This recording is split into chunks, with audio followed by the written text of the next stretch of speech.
Hi, I'm Richard Maraj, Senior Minister at Unity of Phoenix Spiritual Center, and I want to thank you for visiting our website and for tuning in to today's message. If you feel inspired by today's talk, I really encourage you to make a donation by hitting that button below and making a contribution to this ministry. It'll allow us to continue these messages online and to do the great work we do here at Unity of Phoenix, which is to inspire people to live better lives. So thanks for tuning in, thanks for your support, and we hope to see you at a Sunday real soon.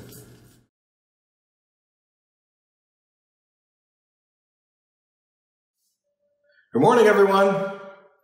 It is so good to be back with you again for another Sunday. I just want to wish happy birthday to all the April birthdays. I celebrated mine yesterday. And Craig, I just want to wish you a happy birthday today. And also a belated one to you, Scott.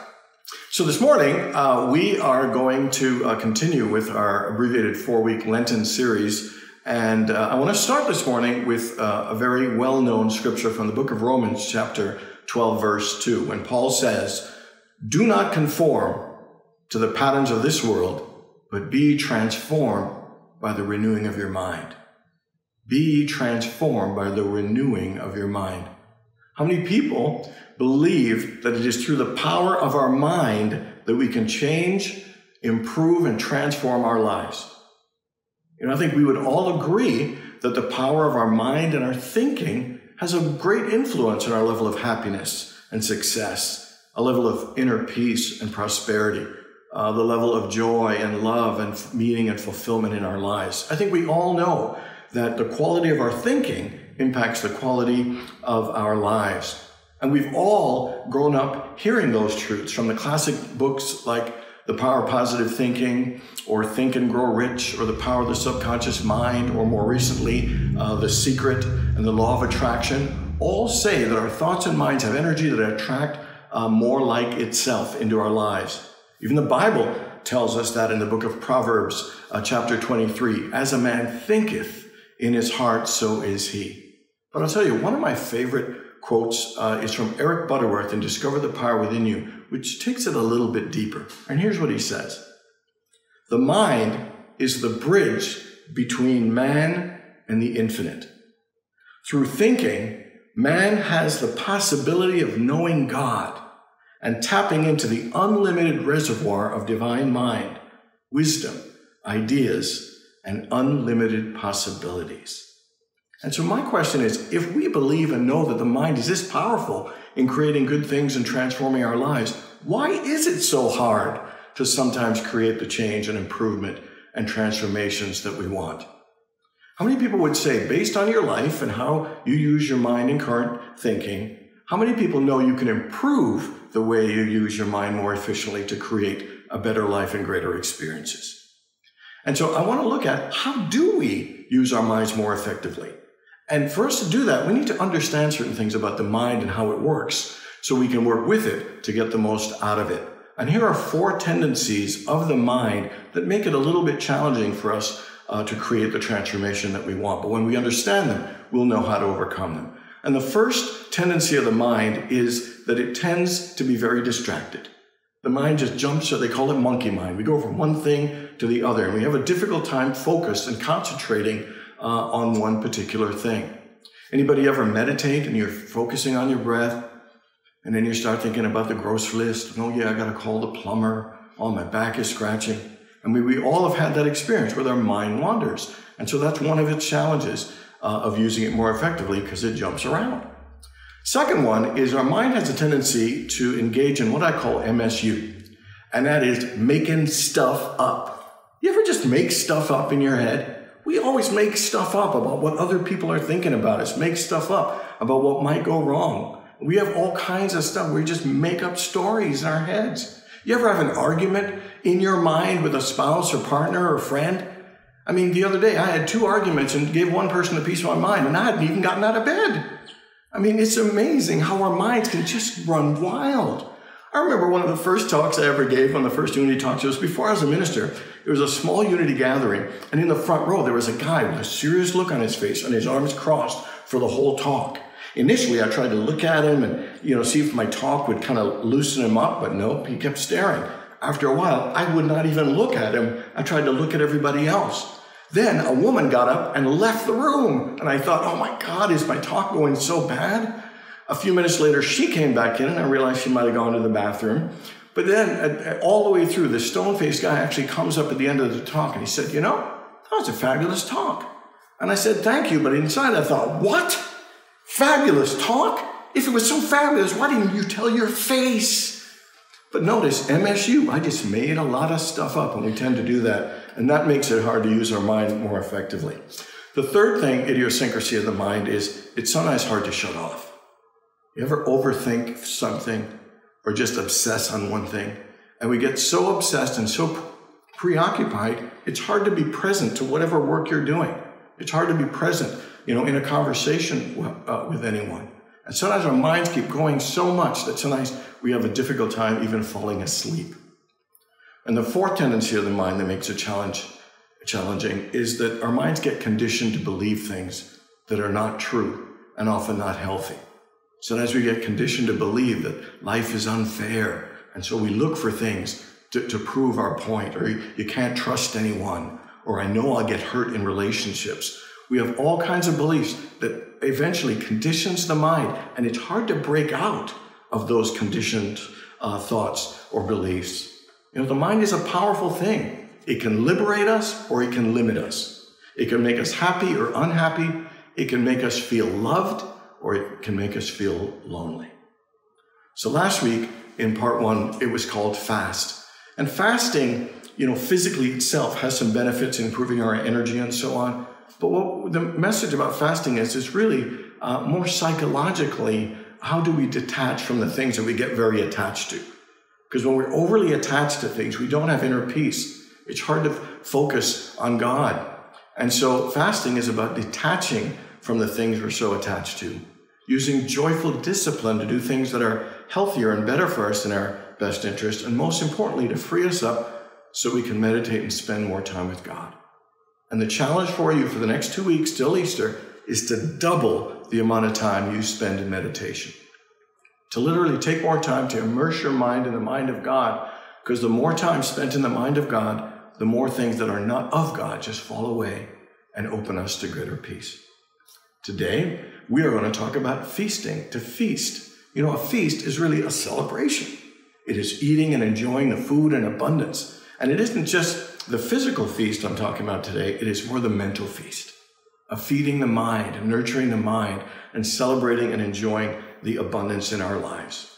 So here we're going to talk about the 3 things to feast our minds on in greater ways. And the first one is to feast on the good that's in your life right now.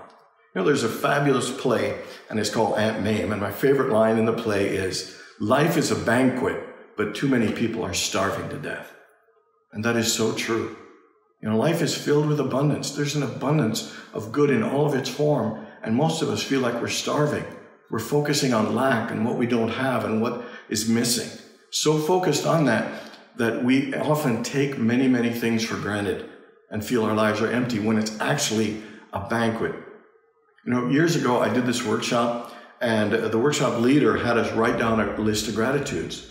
And then she said, well, if you're finished, just wait 5 minutes more, see if you can think of anything. We did it about 3 times. Everybody's thinking, okay, I can't write any more gratitudes. And she said, what if I told you this? That anything that's not on your list, you will lose it.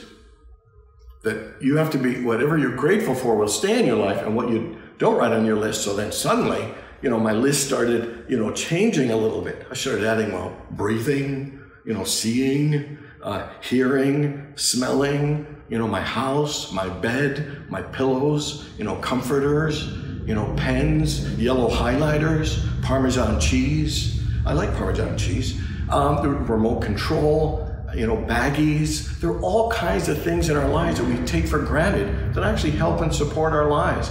And it sounds like silly mentioning some of these things, but the fact is we close off our hearts and close off our minds and limit our level of joy when we aren't grateful for these things. To me, gratitude opens our minds. So much abundance and good is in our lives. It lightens our hearts. It makes us feel, I believe, more aware, more alive, and more engaged when we are grateful. So what are the things you're grateful for? If you were to write that list of all the things, and if you didn't write it on your list, you wouldn't get it. Wouldn't that expand all the things that you're grateful for? Not just the big things, but all those little things that make our life so good. And when we think of those, how can our hearts not help but feel like we're feasting and celebrating on how great and wonderful our lives are?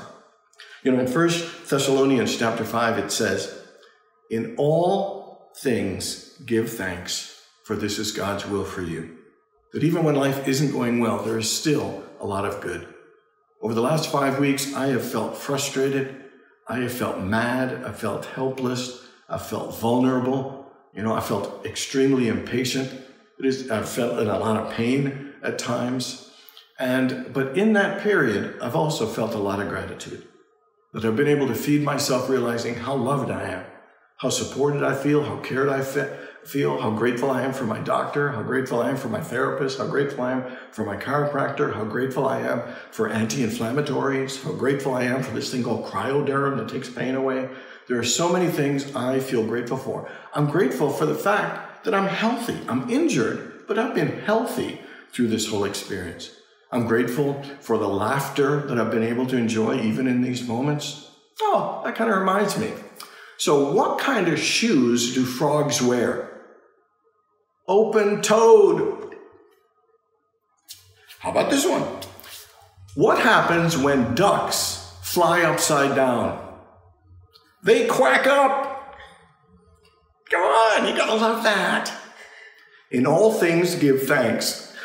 So if you like those jokes, give thanks for laughter in those jokes. And if you didn't, give thanks that I only told 2, because I actually have 5. And so whatever situation isn't going well in your life, there's always something to give thanks for. And so here's an exercise I want you to do this week. And this is all the way, again, till Easter. Every day, write 10 things you're grateful for, but I want you to categorize it. So today being Sunday, I want you to write down 10 things you're grateful for in the area of spiritual qualities or spiritual experience. It's like giving thanks for meditation, or maybe giving thanks for forgiving someone. You know, so what are the spiritual things in your life that you are grateful for? And then Monday, I want you to focus on people. You know, people that have influenced your life, people in your life right now that you're grateful for. And so that'll be your list. So, and then Tuesday, we'll focus on nature. What things in nature, like sunsets or the sound of birds or, looking at a hummingbird. There are all kinds of beautiful things about nature. Then Wednesday, we'll focus on technology. You know, our computers. I mean, I have a thing that by my phone, I can lock my front door and all my doors. It is cool. There's so many things that I'm grateful for that technology allows me and us to enjoy. And then Thursday, the arts, music, painting, and sculpture. Think about those things you're grateful for. And then Friday, it's activities. So maybe you like going to basketball games or sporting shows or art festivals. What activities? Skiing, hiking. What are the activities you like to do? And then on Saturday, your health and your body. So I want you to do that 10 things every day and go all the way to Easter and just do it in that particular rotation. And the second thing to feast our minds on is to feast our minds on the truth of who we are. I'll tell you, nothing is more debilitating, limiting, or harmful than having our minds conditioned to believe that we're not enough. That might be all the abundance in the world, but if we don't think we're enough and we're not worthy or deserving of greater love or peace or success, nothing in the world, all the abundance in the world won't let it into us. I think it's one of the most harmful things when we think we aren't enough, when we think we aren't worthy or deserving. It limits our joy and our peace. And we need to open up to feast on the truth of who we are. You know, we are children of God, created in the image and likeness of the Creator. You know, Jesus said, you are the light of the world. You know, you are the temple of the living God. You are uniquely and wondrously made. I mean, you're made of the same stuff by the same intelligence that created the sun and the stars and the moon. That's you. That's how magnificent you are. Eric Butterworth said that if we get to the truth of who we are, we should be celebrating ourselves. Because the truth is, the universe is celebrating itself through you. Life is celebrating itself as you and through you. What a magnificent responsibility and gift and blessing it is to be here. We have been projected into this life form by a universe and intelligence that wants us to be a vehicle for life and love and joy. Do you know you've been brought here to give a smile that no one else can give. You are here to bring love that no one else can bring, or to bring joy, or to bring healing and beauty that only you can bring. That you are here to share your talent, a talent that only you can share. You know, there's a line in Scripture that says, you will know the truth, and the truth will set you free.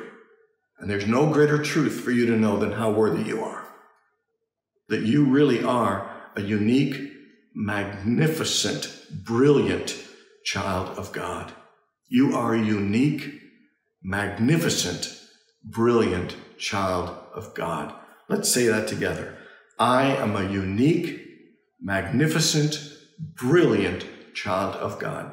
Take a deep breath. Now let's say it at half voice again together. I am a unique, magnificent, brilliant child of God. Now take a deep breath. Now I want you to turn to the person to your left and your right and say, you are a unique, magnificent, brilliant child of God. Go ahead.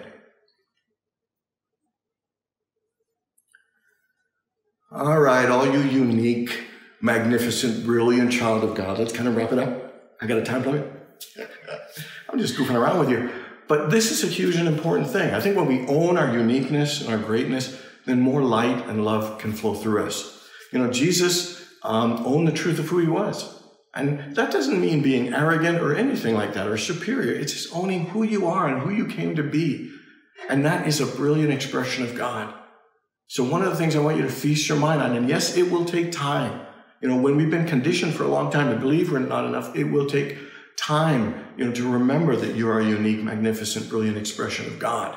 But that time is worth it, and you are worth it, because when you do, more light and love and joy will come through you. And the final thing we need to feast on is to feast on the possibilities. So far, feasting on the good that's in our life, feasting on the truth of who we are, but also feasting on the possibilities that are available and open to all of us. Jesus says, whatever you ask in prayer, believe that you've received and it will be yours. That all things are possible with God. So from where your life is right now, what's possible for you?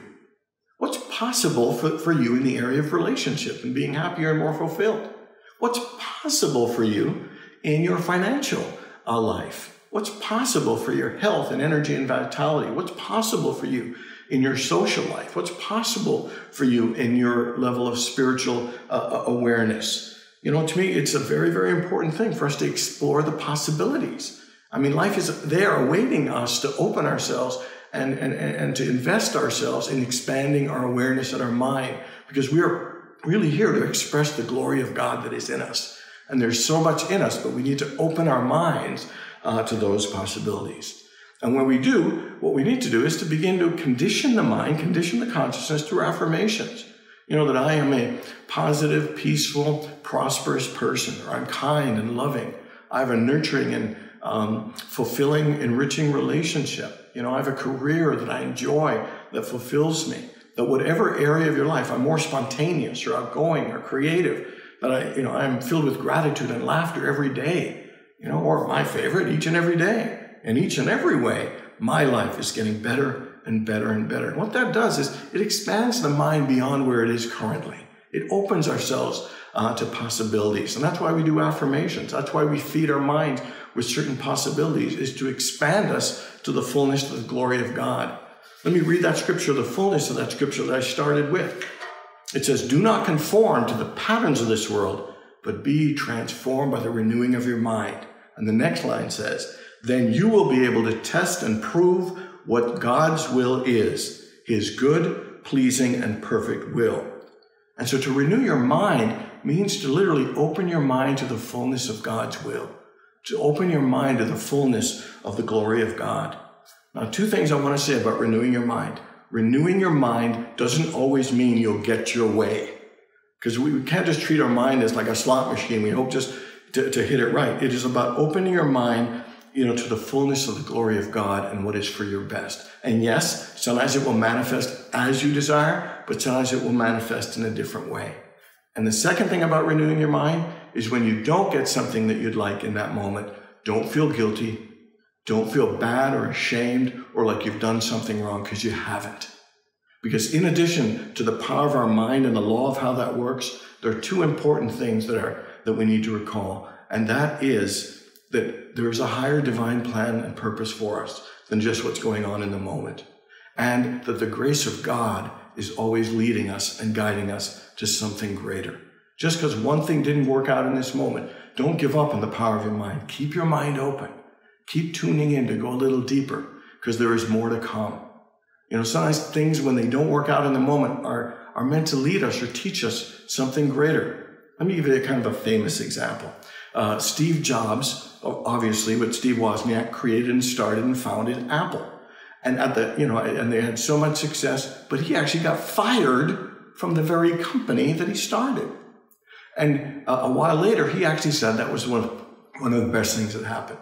So when he got fired, he started a company called Next, and it became very, very successful. He worked at Pixar and helped them become a multi-million-dollar with Toy Story and some of those animated movies. And then later, Apple wanted to rehire him again, and he sold Next to Apple for $400 million. And he became the CEO again, and life was even better than it was before. So sometimes when things don't go that well, don't judge it in that moment. Keep your heart and your mind open. Know that the grace of God and a higher plan are at work, not just your mind. Keep your mind open, and good things will happen. Charles Darrow, when he was unemployed, went with his wife to play some games at a neighbor's house. It was called a landlord game. And because he was unemployed, not an ideal situation, it triggered him to develop his own game that you all know as Monopoly. But it came out of a situation that wasn't ideal. And that's what happens in our lives sometimes. Sometimes it looks like a door closes or this doesn't work out, but it's leading us to something greater. So always hold a bigger and greater picture. Be transformed by the renewing of your mind. Your mind can do incredible things. And regardless of how it gets distracted and conditioned, you have the power to rise above that and to create even greater things by feeding your mind on the good in your life with gratitude, feeding your mind the truth of who you are as an amazing child of God, and feeding your mind on the possibilities. Because the truth is, life is a banquet. We don't need to starve. Life is a banquet. The question is, are you willing to enjoy the feast? God bless you, everybody, and I'll see you next week.